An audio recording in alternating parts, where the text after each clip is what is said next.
This is a Dynamite Network podcast.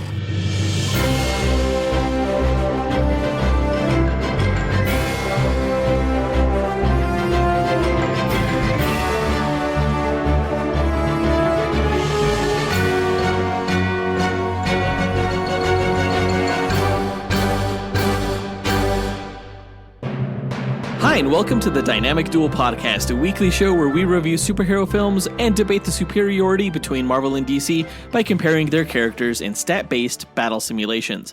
I'm Marvelous Joe. And I'm his twin brother, Johnny DC. And in this episode, we are going to find out who would win in a fight between the Grand Illusionist characters, Psycho Pirate and Mastermind. Yeah, Psycho Pirate is a JSA villain, whereas Mastermind is a villain of the X-Men. Yeah, it should be a pretty trippy duel speculation later on this episode. Yeah, if you guys take mushrooms, take them now. If you microdose, just forget the micro part, because it's gonna be crazy, man. No, we're gonna talk about who would win in a fight. We're gonna plug in the character stats, run 1,000 simulations, and come up with the definitive answer later on this episode. Before that, we're gonna break down the latest comic book movie news to come out this past week, of which there was just one news item, fairly low-key and mostly boring. We learned that Jonathan and Martha Kent have been cast in the Superman film. Bias. Me, I'm like, who cares? Who Bias. cares? But as always, we list our segment times in our episode description, so feel free to check out the show notes if you want to skip ahead past the boring stuff. What the fuck? Our artificially intelligent duel simulator, AJ9K, has a quick message for our listeners, so listen up. Why, hello there. Do you love listening and chatting about Marvel and DC? Then become a part of the Dynamic Duel community on Patreon, where you can choose from 3 tiers. The Dynamic 2.0 tier lets you listen to this podcast without ads and gives you access to its Discord chat group, where you can chat with Johnny DC and Marvelous Joe. The Fantastic 4 tier gives you that and more, with 2 bonus episodes each month, including bloopers and top 10 shows where Johnny and Joe count down your favourite Marvel and DC subjects. The X-Force tier makes you an executive producer of Dynamic Duel, where every month you help the host choose what to review and who to fight against each other. And finally, the Dynamite Podcast Network tier allows aspiring podcasters to create their own battle-focused show using this Monte Carlo simulator. Johnny and Joe will help you develop your show, provide graphic support and consultation, and get you simulation results to announce on your show. Pitch the twins your show via email at dynamicduelpodcast@gmail.com or by reaching out to them on social media. Check it out at patreon.com/dynamicduel. Pip pip cheerio. Thanks, AJ9K, and thanks to everyone who supports the podcast. Including executive producer Brandon Estergard, who had his birthday this past week. Happy birthday, Brandon. Birthday.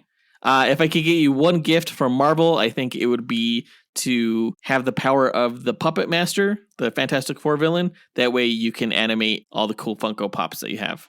And I would give you the power of Toyman, who actually I don't think has any powers, but he has a lot of cool toys, just like you. Happy birthday, man. Be sure to tune into the shows in the Dynamite Podcast Network this week, including Max Destruction, which pits your favorite action heroes from film and television against each other. This week, though, hosts Ken and Scotty will be doing a review of the wrestling film Ready to Rumble. On the Senjo World podcast, host Zachary Hepburn speculates on fights between fan-favorite anime and manga characters. This Thursday, he's going to find out who would win in a fight between Mahito from Jujutsu Kaisen and Elder Toguro from Yu Yu Hakusho. On the Console Combat podcast, hosts John and Dean find out who would win in fights between popular video game characters. In yesterday's episode, they reviewed Season 1 of the Fallout television series. Not listening to it because I haven't watched it yet, but I'm dying to. Well, I never played the game, so I don't know if I would get much out of it. That doesn't bother me. It's fine. I'll learn about the game through the show. Visit dynamicpodcast.com or click the link in our show notes to listen to all of the shows in the Dynamite Podcast Network. Outside of the network, guys, be sure to tune into the Rankers podcast, where you can listen to Jonathan and I get into a full-on debate over who is better between Marvel and DC. Now, I know what you're thinking. Don't you guys do that every week on the show? Well, in the Rankers podcast that we guested on, we took a more holistic approach to the Marvel versus DC debate. Joseph and I each got 5 minutes to explain why we think DC or Marvel is better. And then, we just argued with the guys. And it was a whole lot of fun. And be sure to check it out this Friday, April 26th. But with that out of the way, quick to the no prize. A No Prize is an award Marvel used to give out to fans. Our version, the dynamic Duel No Prize, is a digital award we post on Instagram for the person that we feel gave the best answer to our question of the week. Last week we asked, what film are you looking forward to more this year? Deadpool and Wolverine or Joker Folie à Deux? And this is coming off of the teaser trailer that we got for Joker Folie à Deux. And Jonathan just felt like he wanted to be a glutton for punishment by asking this question. What? We got 3 honorable mentions as well as a no prize winner. So let's go ahead and break those down. Our first honorable mention goes to Harrison Fox, who said, as much as I enjoyed Joker and I'm looking forward to the continuation of that story, nothing can compare to the hype of Deadpool and Wolverine. It's going to be the first real bridge between the Fox universe and the MCU, something we've been waiting almost 20 years for. It's going to have Hugh Jackman in the classic yellow costume. It's going to have the TVA. And it's going to have Deadpool. There is nothing more exciting than all of that, no matter how much Lady Gaga you have in your movie. Yeah, it would take at least 3 times as much Lady Gaga and Joker Folie à Deux to even come close to the level of anticipation people are feeling for Deadpool and Wolverine this summer. And that is a scientific fact. That is a lot of Lady Gaga. I mean, I do kind of see where he's coming from, where there's all this hype that the X-Men are finally going to appear in the MCU. But man, I'm like, we already got our first mutant with Miss Marvel, you know? Well, we've also seen Professor X in the Multiverse of Madness movie, and then there was Beast in the Marvels film. But this is going to be like a whole lot more of that awesomeness. And those really weren't even that awesome. They were that awesome, actually. They were incredible. I cannot wait for Deadpool and Wolverine. Great answer, Harrison Fox. I think you put it very well. Our next honorable mention goes to Travis Herndon, who said, hey, Danger Dudes, Travis here. Shout out to my other twin. So my answer would have to be Deadpool and Wolverine. 1 is because Deadpool is finally in the MCU. 2, Hugh Jackman is back playing Wolverine. I feel like this movie's going to be kicking ass. We're going to be seeing some cool action scenes with those two. And honestly, depending on how this movie ends, it's going to be either really, really good or really fucking amazing. So yeah, that's my pick. Those really are the 2 options of how Deadpool and Wolverine can come out. It's going to be either really good or really fucking amazing, just like Travis Herndon said. There are no other options. As much as I hate the idea of Hugh Jackman coming back to the role of Wolverine after he ended it on a perfect note with Logan, I do have to admit that the pairing of Ryan Reynolds and Hugh Jackman is comedic perfection. I mean, well, we did see it happen already in X-Men Origins Wolverine, but also we tried to forget about that movie. I already did. Thanks for reminding me. I'm sure they'll be making a reference to that film in the Deadpool and Wolverine movie that comes out. Great answer, Travis. Our final honorable mention goes to Koyan Liao, who said, hi there, Koyan Liao speaking here, listening from Singapore. I'd say my answer would be Deadpool and Wolverine, because you don't get this kind of collaboration every year, and Joker Folie à Deux is kind of stupid. I mean, the musical is kind of stupid. But yeah, my answer would be Deadpool and Wolverine. So yeah, that's it, I think. That's it. That's all that needs to be said. Joker Folie à Deux is stupid. How about that, Jonathan? Well, I think specifically he said that musicals are stupid, which I could disagree. Every single freaking podcast episode leading up to the Joker movie where everyone is proven wrong. But I understand that sentiment exists out there. If you guys think musicals are stupid, I recommend checking out like Flight of the Conchords or Sweeney Todd. They're not all bad. Sweeney Todd wasn't that good, man. I watched that movie. I didn't like it that much. Because you're stupid. If you want to talk about a good musical, I thought Team America was a pretty good musical. Oh, that's a great one. Hamilton actually was fantastic. It's probably the best one, right? You really don't get better than Hamilton. Yeah, you can't get better than Hamilton. Yeah. Great answer, Koyan. We want to give a quick shout out to both JP and Josh Hayward, first-time callers who also gave the answer of Deadpool and Wolverine. Everybody basically gave the answer of Deadpool and Wolverine, and how could you not, right? How could you not? Except for the winner of this week's No Prize, who is Miggy Matanguihan. He said, hey, what's up, guys? This is Miggy, and I'm looking forward to Folie à Deux more than Deadpool because it's going to be like more intelligent, just a better, objectively better made film. Probably going to win more awards. Yeah, I don't know. I'm just like, as a DC fan, like, I'm just more intelligent than like the brainwashed MCU zombies. You know what I'm saying? So, yeah. That's right, MCU fans. You guys are brainwashed. You guys need to get with the program and start watching more intelligent films like Joker Folia Do. The only reason Miggy's answer won the question of the week was because there was no way to choose between all the other answers of Deadpool and Wolverine, of which they staggeringly outnumbered Miggy's answer of the Joker sequel. More people are, in fact, looking forward to Deadpool and Wolverine.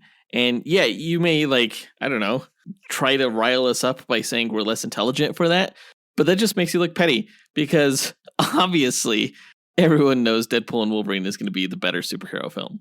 But I mean, do they? Like, I don't know that. And I'm more intelligent because I'm a DC fan. Wait, so you're saying that you don't know something and that you're more intelligent? I think that's kind of contradictory. Fuck. Yeah. No, honestly, I'm really curious to see who's going to come out on top in the box office, because the Deadpool films have made over $1 billion. They're rated R. The first Joker film is rated R, and it's actually the highest grossing rated R film of all time, making over $1 billion. So these are both $1 billion rated R franchises. They're both sequels. Who's going to win the box office? That's what I really want to know. You want to place a bet on it now? I think you've lost every single bet that we've made. I don't remember that. I remember winning all of the bets. No. All right, let's do a bet. $50 says that Joker comes out on top. $50, or we're betting money, not pride? Because last time you lost these bets, you had to say live on air that Batman is a piece of shit. But we'll do money. Money's fine. I could use some money. Wait, no. Okay, no. If you lose, you have to say Marvel sucks ass. Okay, and if you lose, you have to give me $50. Deal. Damn it! But congrats to Miggy for winning this week's No Prize. If you, the listener, want a shot at winning your own No Prize, stay tuned to later on this episode when we'll be asking another question of the week. And now that that's done, on to the news.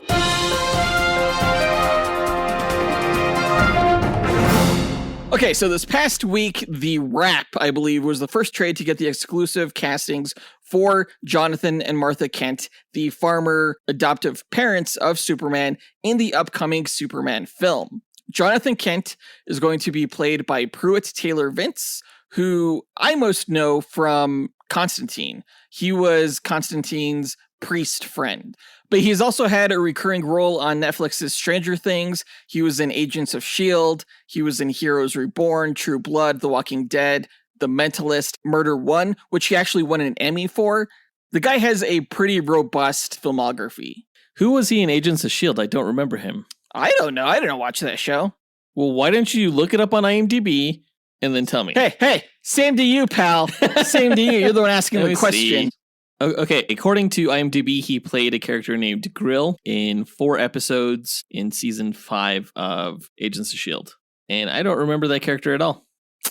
I may have to revisit that. Well, I think he's fairly recognizable as an actor. He may not be a household name, but I think he's a good actor. And I think he could definitely pull off the Kansas farmer for sure. As can Neva Howell, who will be playing Martha Kent. I don't know if I've actually seen her in anything. She was in Diary of a Wimpy Kid, The Long Haul, Logan Lucky, and My Fellow Americans. She looks a little familiar, but yeah, not really familiar with her at all. So is this the most boring casting news ever? I think so. I'm pretty bored. Are you excited? Hell yeah, I'm excited. I think this just continues James Gunn's streak of casting this movie perfectly. I mean, they kind of look more the part, I would say, than Kevin Costner and Diane Lane. Like, those actors are very, like, model-esque, I would say, whereas these guys definitely, resemble more of what I imagine a Kansas farming couple would look like. A little bit more down to earth, I guess. Exactly. Sure. And since there's nothing really left to say about this topic, that brings us to our question of the week. What casting announcement for a Marvel or DC film were you most hyped about when you first heard about it, and why? Yeah, and this goes back through the history of Marvel and DC films. What was the announcement that when you heard it, you were just like so freaking pumped to see the movie because of this announcement? Think about it, let us know. Record your answer at dynamicduel.com by clicking on the red microphone button in the bottom right-hand corner of the screen, which will prompt you to leave us a voicemail. Your message could be up to 30 seconds long, and don't forget to leave your name in case we include you on the podcast. We'll pick our favorite answer and award that person a dynamic Duel No prize that we'll post to Instagram. Be sure to answer before April 27th.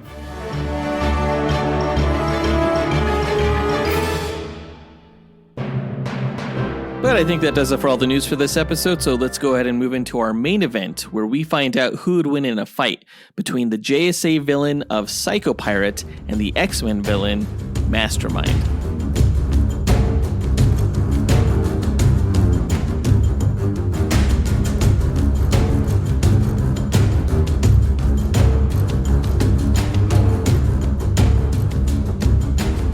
Alright, Psycho Pirate versus Mastermind. These are both illusionist characters. They can make people see things psychically that don't actually exist, but they're highly manipulative in that fashion.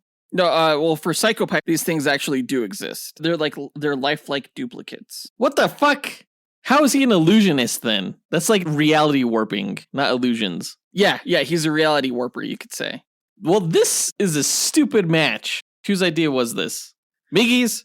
No, actually, it was your idea. We were trying to think of a matchup for Psycho Pirate because he's going to be featured, it looks like, pretty heavily in the upcoming Crisis on Infinite Earths animated film. And you were the one who suggested Mastermind. I think I suggested it because Psycho Pirate has empathy powers, empathic abilities. Yes. And Mastermind can also elicit emotions through the use of his illusions. And plus, to the person experiencing the illusions, they are real according to all of their senses. So, for all intents and purposes, to his victims, it almost is like Mastermind is warping reality. So, Psycho Pirate's going down. And I'm not scared. You will be. You will be. Okay, Yoda. Can't wait to get into this duel matchup, but to explain the methodology behind our duels, let's go to our sentient duel simulator, Alfred Jarvis 9000. AJ9K, tell our listeners how you go about determining a winner in our duel matchups. Yes, of course, sir. The way I determine a winner between the contestants is by running 1,000 Monte Carlo simulations using the character's statistics.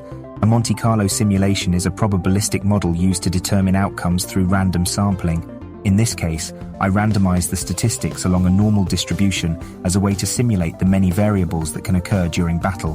The stat parameters are based on the official Marvel power grid, from which the DC characters' statistics are extrapolated.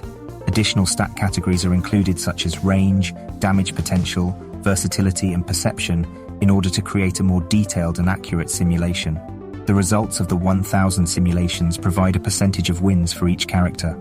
The contestant with the higher percentage is declared the victor, as they have a higher probability to win any given battle.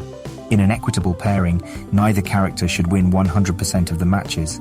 The comic book stories have shown that there's even a way for Batman to defeat Superman, so the confidence rate of my method falls in line with the precedents that have been established in the source material.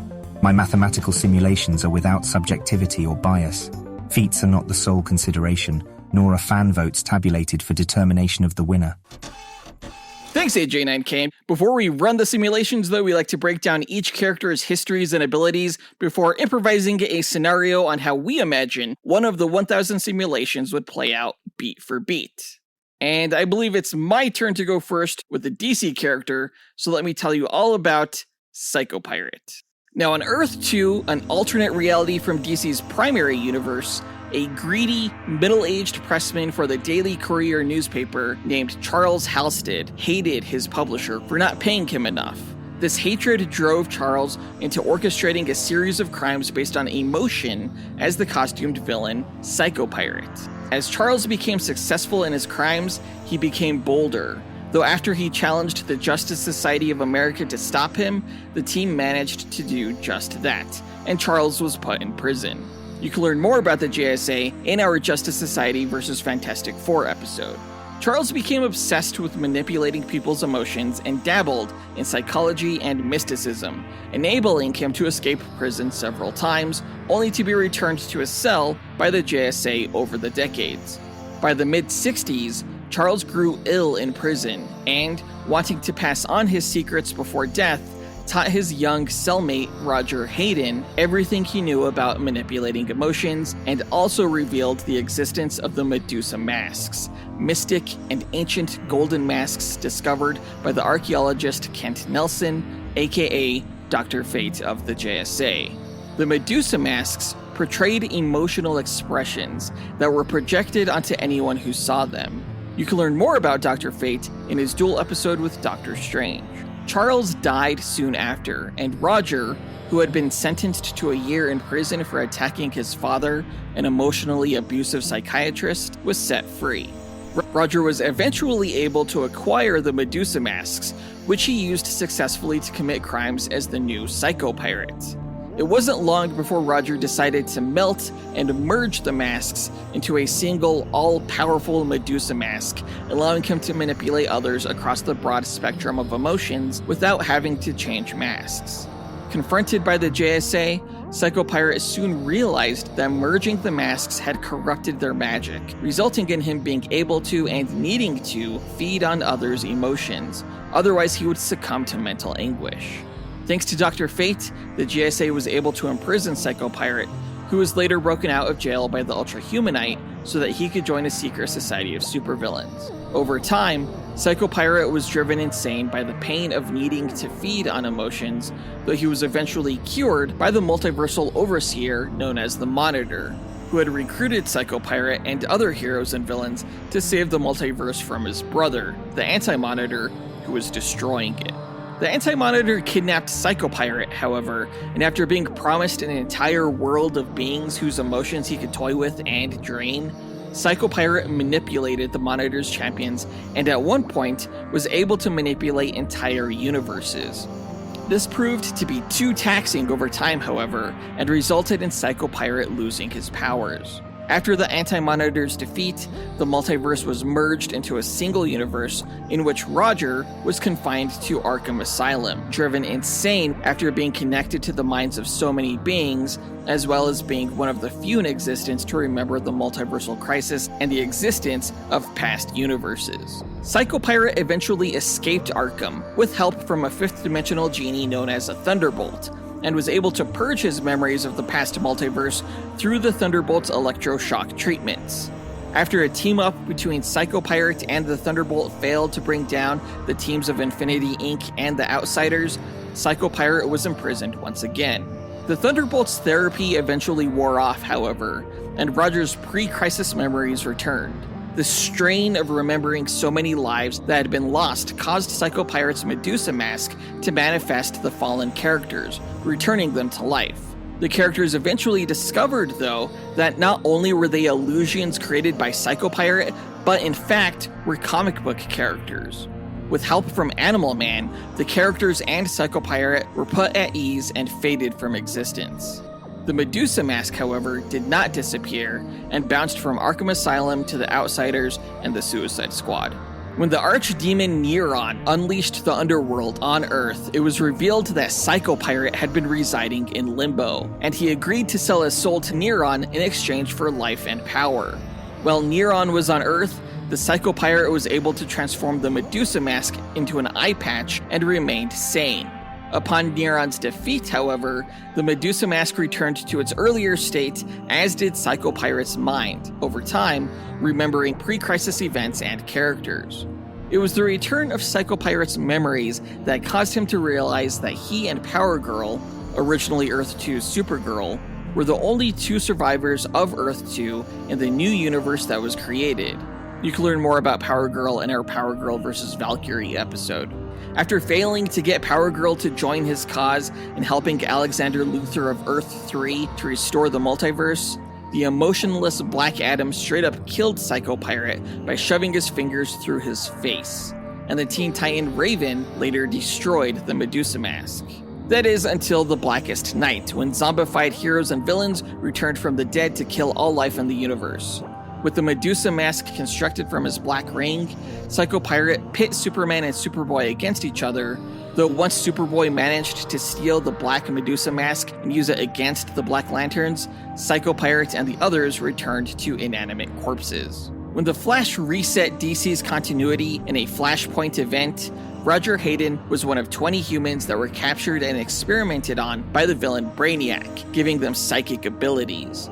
Hunted by the Hive Queen, another member of the 20, Roger sought and fought the Medusa Mask, which was now simply an artifact capable of blocking out psychic attacks and manipulations from others. After Psychopirate attacked Metropolis, Superman destroyed the Medusa Mask, causing Roger to flee. This was later retconned when DC's pre- and post-Flashpoint timelines merged, resulting in a rebirth of DC's continuity. The villain Bane, who you can learn more about in our Bane vs. Iron Fist episode, captured Psychopirate and forced him to use his powers to help Bane overcome his childhood trauma and addiction to the Venom steroid. Batman managed to abduct Psychopirate and kept his Medusa Mask in the Batcave, where it later brought back to life old characters that had not yet been reintroduced to continuity, such as Jay Garrick the Flash, as well as characters from alternate universes, such as the Flashpoint Thomas Wayne version of Batman. Now, powers-wise, Psychopirate is typically shown as having no natural superhuman abilities other than a master understanding of human emotion and manipulation. When donning the Medusa Mask, Psychopirate is able to project emotions onto others, often by magically manifesting objects or beings that cause a person to feel a specific emotion. For example, if he wanted to instill fear in you, Joseph, he'd create a spider on the wall right behind you. Okay, didn't work. Or if he wanted to instill joy in me, he'd create a spider on the wall right behind you. Damn it. Maybe don't have a big smile on your face when you're saying this, because then it's not believable. Fuck. Now, the Medusa Mask can also create characters from universes or timelines that have been destroyed. It can create illusions that can disguise Psychopirate or create false duplicates of himself. He does have several weaknesses, however, one being that he's insane, and the other that he begins to feel psychic pain if he's not around others with emotions. That's Psychopirate. So the purpose of his illusions are more to elicit a certain fear as opposed to like a broad illusion casting ability that has nothing to do with empathy. Oh, it's not specific to fear. He's not a mind reader, and he can't quite control the things that are created. It's more about the other person manifesting things that would make them feel an emotion that he wants them to feel. Wait, so it's the victim that's manifesting the illusion? So the mask has some kind of psychic ability that can read the victim's mind. Exactly. Kind of like Mirage. Yeah, actually, just like that. Yeah, Mirage doesn't necessarily know what illusion she's going to create. She just has the mutant ability to manifest an illusion of the victim's greatest fear. You can learn more about Mirage in our Arrowette versus Mirage Duel episode, but it sounds like those two characters are kind of similar. Yeah, you could say that. And to be fair, Mastermind is also very similar, so that's good. Let me go ahead and get into his backstory and tell you all about him. Little is known about the early life of Jason Wingard, as it's believed that that name is as false as the man himself. Prior to being discovered by Magneto working as a carnival mentalist, all that was known of the man named Jason was that he lived a life of deception through his mutant ability to cast telepathic illusions that causes victims to see whatever he wished them to see. Spurred by malice and hatred, plus his desire to be with the Scarlet Witch, Jason joined Magneto's Brotherhood of Mutants team and their goal of mutant superiority through the subjugation of humanity. He proved instrumental in the Brotherhood's first mission when they captured the entire South American nation of Santo Marco, with help from Jason's illusion that they had thousands of soldiers on their side. It was there that the Brotherhood first clashed with the X-Men, a team of mutant heroes who opposed Magneto's agenda. You can learn more about the X-Men in our Titans vs. X-Men Team Duel episode, and more about the Brotherhood in their duel against the Rogues.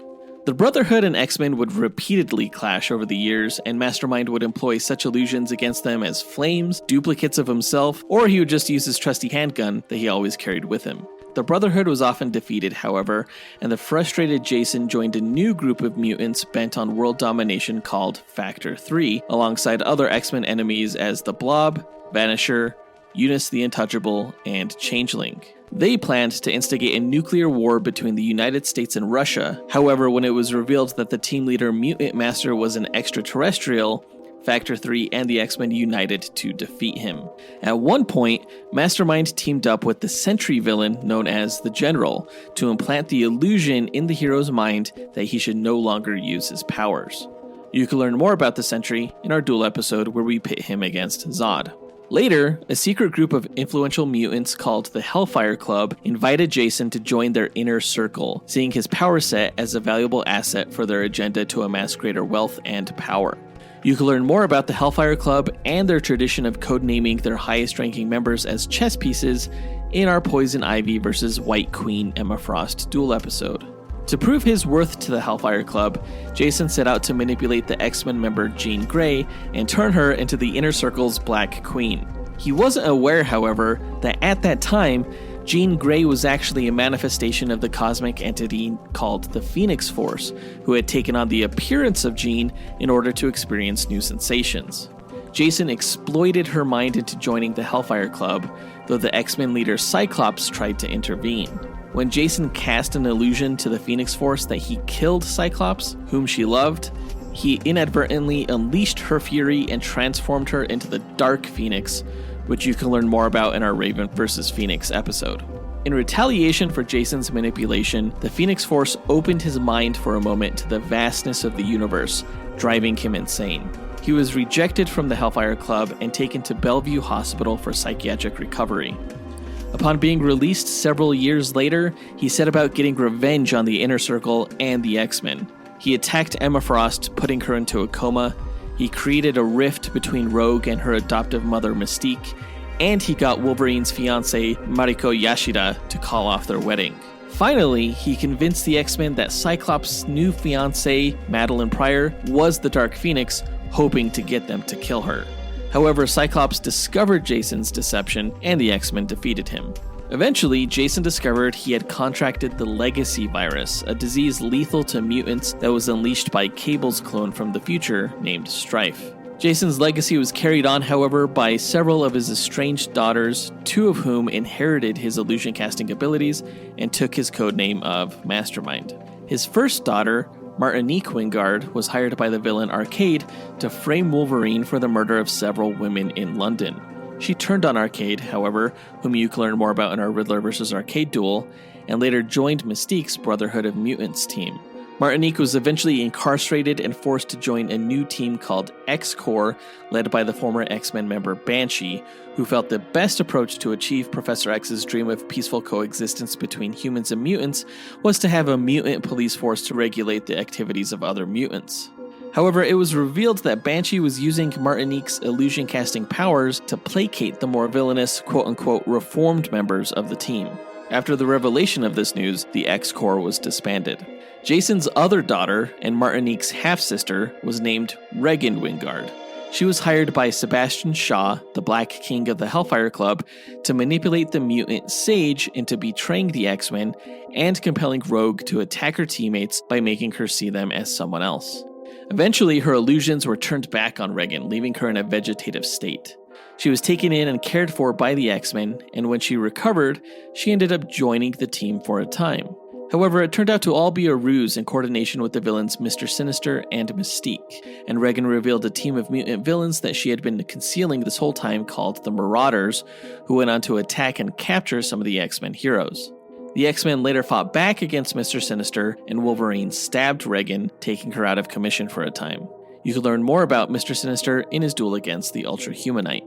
Eventually, both sisters, Martinique and Regan, joined the Sisterhood of Mutants, led by Jean Grey's clone and Cyclops' former fiancée, Madeline Pryor, who was after Jean Grey's DNA in order to form herself a new body. Though the team was unsuccessful, the sisters soon learned that Jason had another daughter named Pixie, who had wings and could emit hallucinogenic dust. The three sisters worked together to defeat a horde of demons and then parted ways, with Pixie remaining with the X-Men. Afterward, Regan ended up contracting Mpox, which was another disease that mutants were susceptible to after the release of the Terrigen mists in the Earth's atmosphere by the Inhuman King Black Bolt, whom you can learn more about in our Shazam vs. Black Bolt duel episode. The mutant known as Mirage, another illusionist, convinced Regan to seek treatment at the X-Men healing facility set up by Storm called X-Haven.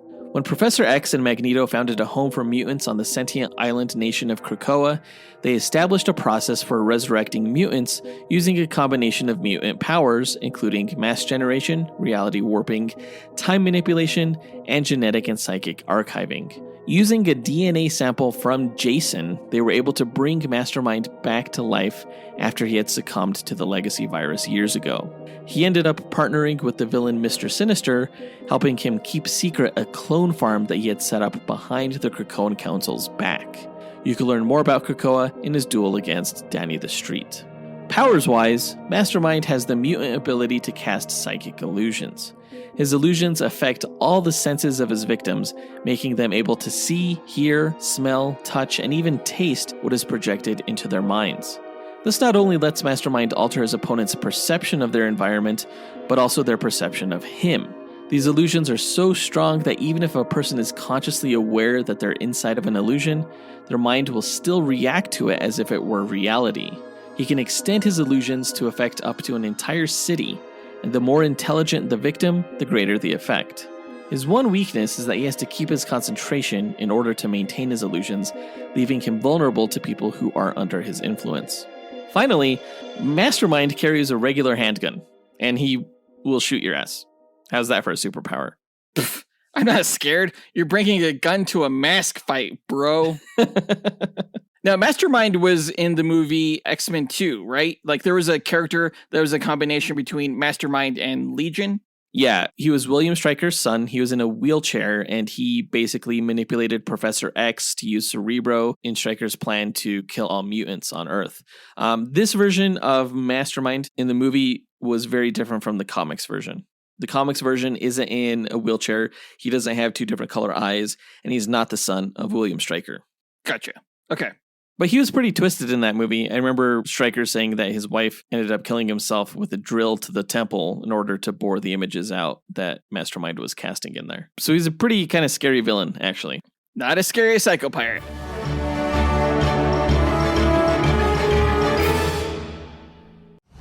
In a world where fantasies collide and heroes clash, one podcast network rises above the rest. Prepare yourself for the ultimate showdowns in comic books, video games, movies, and anime. The Dynamite Podcast Network presents Console Combat, where video game legends brawl every Monday. Dynamic Duel, where comic book titans smash every Tuesday. Max Destruction, where TV and action heroes battle every Wednesday. And Sendro World, where anime champions clash every Thursday. Join us as we speculate on the matches and, armed with the power of mathematical simulations, discover who will emerge victorious. Visit dynamicpodcast.com, where we settle the debate and settle the score. But now that we've got their histories and abilities out of the way, let's speculate on how one of the 1,000 simulated matches will go. The winner is determined by simulations, not this speculation, but it's fun to imagine how this fight could play out. AJ9K, what are the rules of our speculation? Well, I should say there are no rules, other than the characters have no prior knowledge of the other going into the fight. All they are aware of starting out is that the other character is a threat that needs to be eliminated.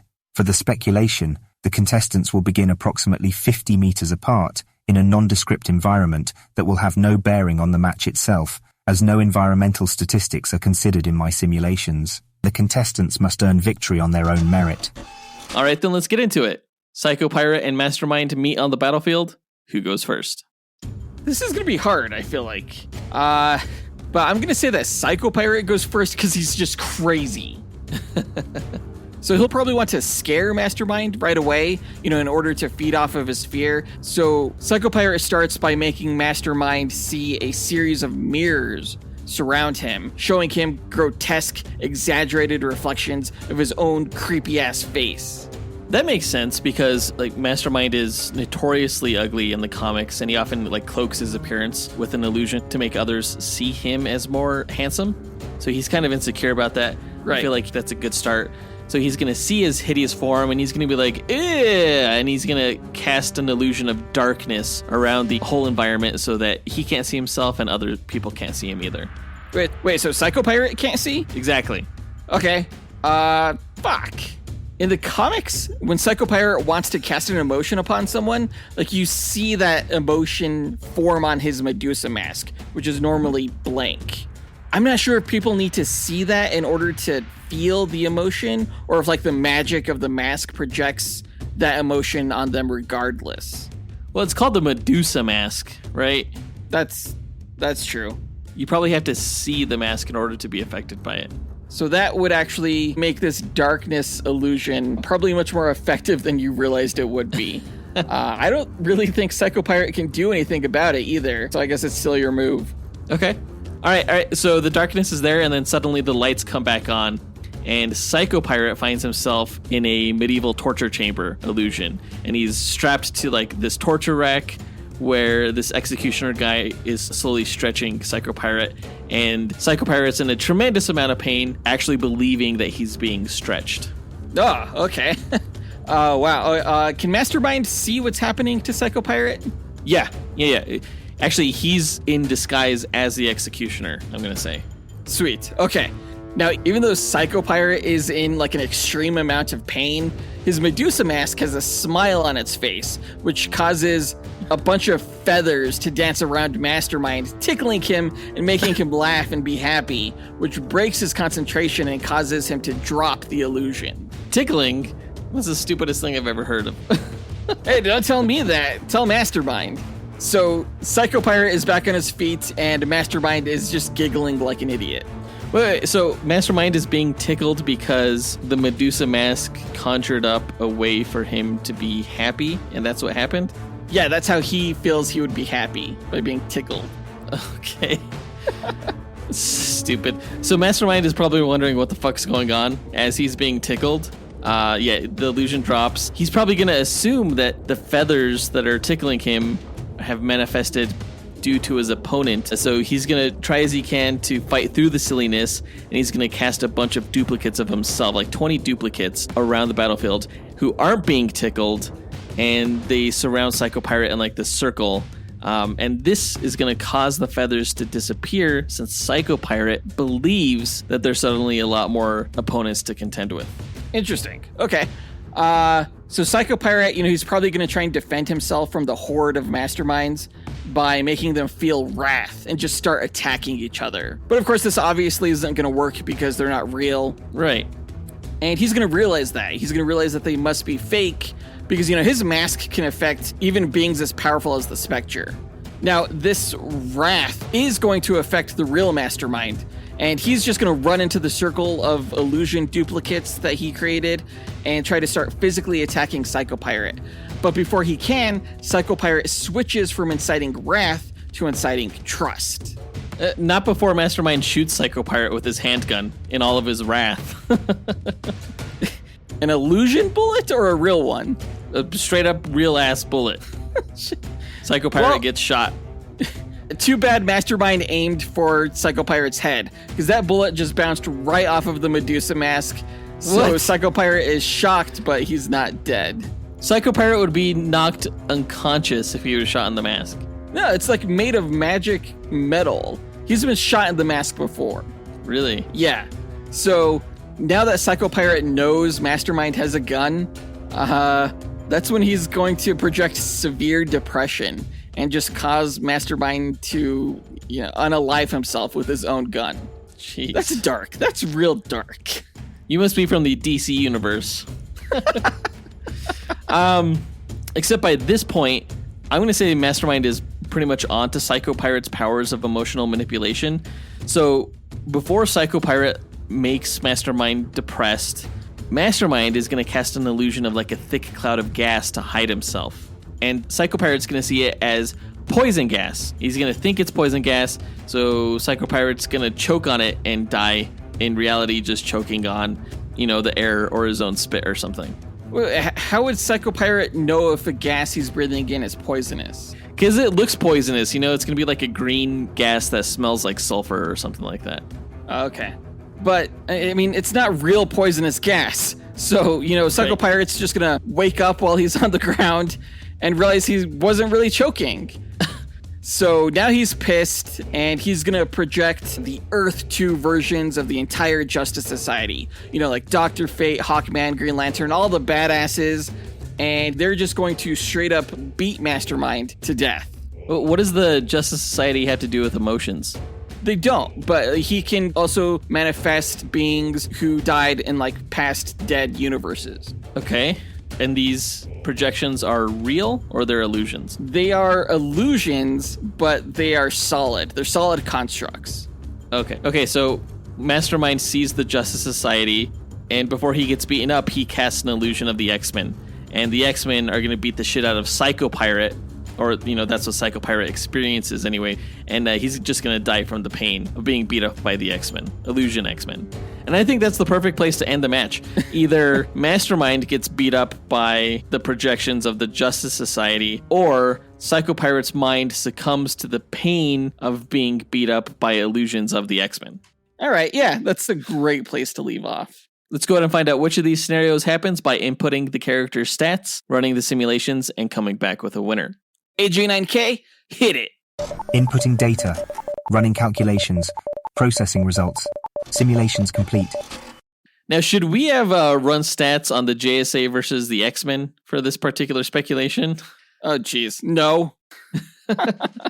No, we just ran the stats between Mastermind and Psycho Pirate, and let me tell you, these guys are not impressive statistically. No, they are super weak, which surprised me, honestly, because Psycho Pirate is kind of a big deal in DC, somewhat. Like, he always seems to be involved in some crisis or another. But yeah, statistically, not impressive. I mean, they're average when it comes to things like speed, durability, strength, fighting skill, intelligence. You know, these guys were pretty basic. Where they both kind of shine, though, is more along the lines of evasiveness, range, and versatility. They're really more about like manipulating things than actually doing damage to them. Right, exactly.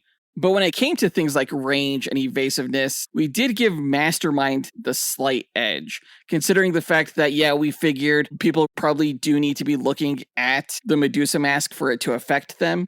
And outside of major feats like the Crisis on Infinite Earths with affecting entire multiverses, or the New 52 where Psycho Pirate was an actual psychic and that was retconned, Psycho Pirate really didn't have the same sort of common feats that Mastermind had when it came to affecting large groups of people. Psycho Pirate got the edge in perception, though, because he can actually sense people's emotions and then feed off of it. Right, and he also got a slight edge in intelligence despite being insane. He's still one of the foremost authorities on emotions and manipulation in DC. So taking all of this into account, Joseph, who do you think came out on top?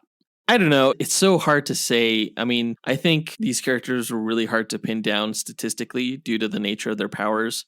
The speculation was actually really hard. As you guys know, we edit these episodes, and if we didn't, you'd just hear long pauses as we were trying to figure out what the heck to do, which is strange considering that conceptually these guys can do so many different things, but it's hard to conceptualize a battle between two illusion casters and how that would affect each other, kind of, you know? Yeah. So feeling so in the dark on all of this, I think I'm just going to go with my gut and choose Mastermind as my guess for who's going to win. Instagram does not agree with me. 69% of our poll takers there believe that Psycho Pirate is actually going to take this one. And that actually surprised me because I don't think Psycho Pirate is that much more popular than Mastermind. You know, considering Mastermind was sort of in an X-Men movie.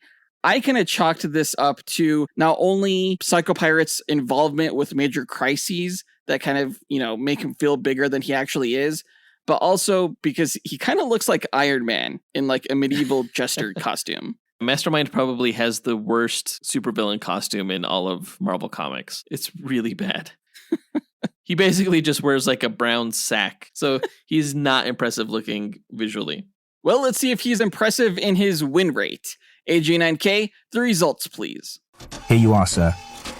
The winner of the matchup between Psycho Pirate and Mastermind is Psycho Pirate. Okay. Barely. By how much?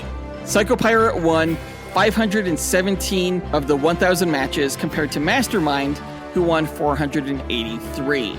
So it's 51.7% compared to 48.3% of the total matches. That's pretty close. That's pretty close. Yeah, it was really close. It's pretty much a coin toss, tit for tat. Well, that's no fun. You know, you would think for characters that have vaguely similar power sets but are entirely different, there would be a greater discrepancy in the win rate. But I guess this was maybe just a better match than we thought. Apparently, and you were really scared when we got into the main event. Yeah, I guess I shouldn't have been, though. I should have trusted my own judgment. Or Miggy's, whoever thought of this matchup. Yeah, it's pretty interesting. It was pretty fun to try and come up with the speculation. I thought it was going to be so much more interesting. I'm actually a little bit disappointed in myself, but it was really hard to combat how Psycho Pirate kept making Mastermind feel certain emotions, you know? It was fun. Tickle, tickle, tickle, tickle. Stupid. I tell you what, though, you tickle me, I'm not experiencing joy. I'm experiencing pure rage. That's how you elicit pure rage out of me. But that does it for this duel, guys. Let us know what you thought about the results by writing to us at dynamicduelpodcast@gmail.com or by visiting us on Instagram, which you can find a link to in our show notes, or by going to our website at dynamicduel.com. And on our site, you could also find a link to our Patreon page, where you could join our Dynamic 2.0 tier and chat with us and fellow listeners, our Fantastic 4 tier, which gets you bonus content each month, our X-Force tier that makes you an executive producer of this podcast, or our newest tier that lets you join our Dynamite Podcast Network. And guys, please don't forget to rate the show on Apple Podcasts, Spotify, Podchaser, or on our website. In our next episode, we will be reviewing part 2 of the Justice League Crisis on Infinite Earths animated film. I have not seen it yet because it actually comes out the day we release this episode, but Psycho Pirate is a character in there, and I'm looking forward to watching it. I really liked what they did with the first one. Yeah, it was interesting. But that does it for this episode. We want to give a big thanks to our executive producers, Ken Johnson, John Starosky, Zachary Hepburn, Dustyn Balcom, Miggy Matanguihan, Brendan Estergard, Nathaniel Wagner, Levi Yeaton, Austin Wesolowski, AJ Dunkerley, Scott Camacho, Adam Speas, Andrew Schunk, Dean Maleski, and Devin Davis for helping make this podcast possible. And we'll talk to you guys next week. Up, and away! True believers. Look out! There's a spider on the wall right behind you.